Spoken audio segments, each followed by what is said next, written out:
We thank Allah subhanahu wa ta'ala for this blessed moment, moving our tongues in His remembrance subhanahu wa ta'ala. Remember His beloved Prophet Muhammad sallallahu alayhi wa sallam. And this is the essence of what sa'ada, of what felicity really is. For Allah subhanahu wa ta'ala to put faith in our heart and belief in Him.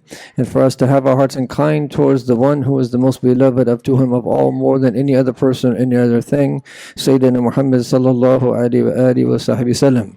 And inevitably, when we come back home to the Bay Area where we are raised, and we see these same streets and the same trees, and that all of the things that are here from the nostalgia of coming back home, we are reminded of the immense blessings of Allah subhanahu wa ta'ala upon us, and being taken out of the depths of darkness, of kufr, of disbelief, and purely and solely from the bounty of Allah subhanahu wa ta'ala, being brought into the light and the expansiveness of this deen that manifests here in this world, let alone in the hereafter. And that if the world itself is that great in size, then just imagine the hereafter, that this is even greater, and that one hasana that someone has over someone else is the difference between the heavens and the earth due to the expansiveness of the hereafter. And we're reminded of this blessing of Allah tabaraka wa ta'ala upon us, to be gifted us the faith, gifted us the blessing of faith and the light of La ilaha illallah Muhammadur Rasulullah in our hearts.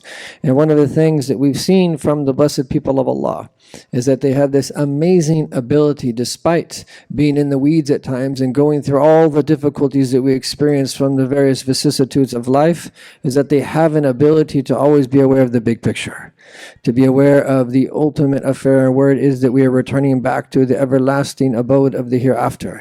And that when they come back to that perspective, despite whatever it is that they're experiencing in the moment, it enables them to do a number of things. We don't have time to start listing those, but there's one that is extremely important. It enables them to hold on, enables them to cling to their deen in a way where they just do whatever it is that they can, as long as they're here in this world, to meet Allah subhanahu wa ta'ala in a good state. And one of the great imams of this deen, the last poem that we just heard recited, was one of his very blessed poems that are packed with meaning. And then when we come to understand those meanings, these are the meanings that we want to have in our hearts. And every time we sing these poems, even though the melodies are beautiful, the most important thing is that the realities of what they are saying is they come to life in our hearts. And that we realize that we are in absolute need of Allah subhanahu wa ta'ala. And this is what we want. قَدْ تَحَقَّقْتُ بِعَجْزِي وَخُضُوعِ وَانْكِسَارِ. This is what we want, is to actualize our absolute need before our Lord subhanahu wa ta'ala in our humility, and recognizing that only He subhanahu wa ta'ala can get us out of the state that it is in, and thus that we rely upon Him tabaraka wa ta'ala. But in this regard, this great Imam Abdullah bin Ali Haddad, he gave us a dua. And this dua, this supplication, is recited, or supposed to be recited, after every single prayer. And you will find in it great benefit. And he lays out for us very succinctly in beautiful Arabic, but in a way that we can attach our hearts to the meanings, the end of the affair, what it is that we want to attain. And then how it is that we need to be in order to attain it, and what are the various obstacles that come in our way. And all of the branches of things that we get ourselves tied up in, you'll see that they get back to what he mentions here in this blessed dua. Allahumma akhrij min qalbi kull qadran ad-dunya wa kull mahallin al-khalqi yamil bina ma'siyatik aw yushghil an ta'atik aw yuhulu bayni wa bayna tahaqquqi bi ma'rifatik al-khassa wa muhabbatik al-khalisa. He mentions the goal at the very end, which is ma'rifa khassa, knowledge of Allah subhanahu wa ta'ala, a special knowledge of Allah subhanahu wa ta'ala.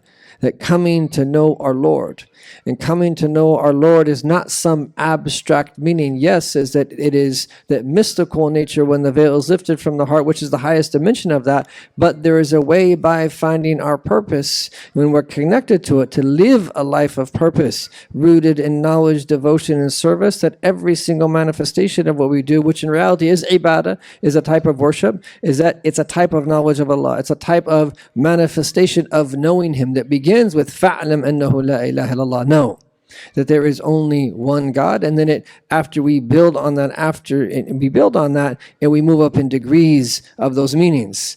But he says this is what we should be seeking ultimately, is a special knowledge of Allah subhanahu wa ta'ala, and mahabba khalisa, pure love. This is the beauty of what it is that our Prophet came with, sallallahu alaihi wasallam. This is the goal of every believer.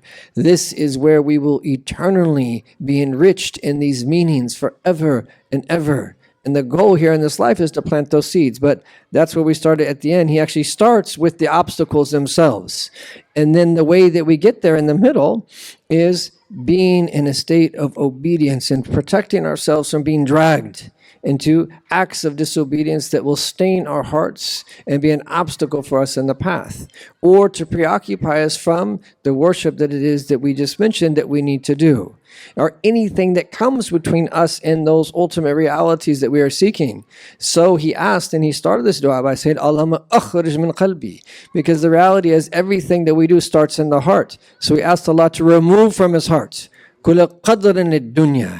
any worth that we place in this world that causes us to be led astray, or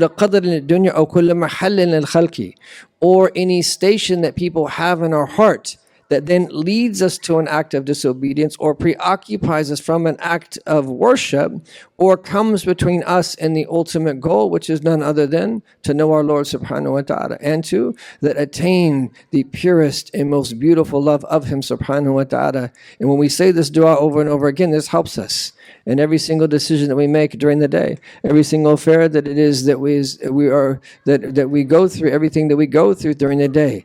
This allows us to have a perspective. And precisely the reason why we recite it after every prayer is that between every single one of those prayers, by virtue of being a human being, is that we oftentimes that look at the world in a way that is not in conformance with what our Prophet ﷺ brought. And this is why they're a fitna, and this is the essence of what it means. That we're in the world, but we're not supposed to be of the world, and that fine balance that we're seeking to prevent the pull. And then to recognize how it is that we're supposed to also be in relation to other people. These are the two, as Imam Ghazali says, the arkan ad-dunya, hubb al-mal wal hubb al-jah, the love of wealth and the love of status, which relates to the various manifestations of this world. And what we want is to be people who find that blessed balance and to live in a way that is pleasing to him subhanahu wa ta'ala, having our hearts attached to what is beloved to him subhanahu wa ta'ala.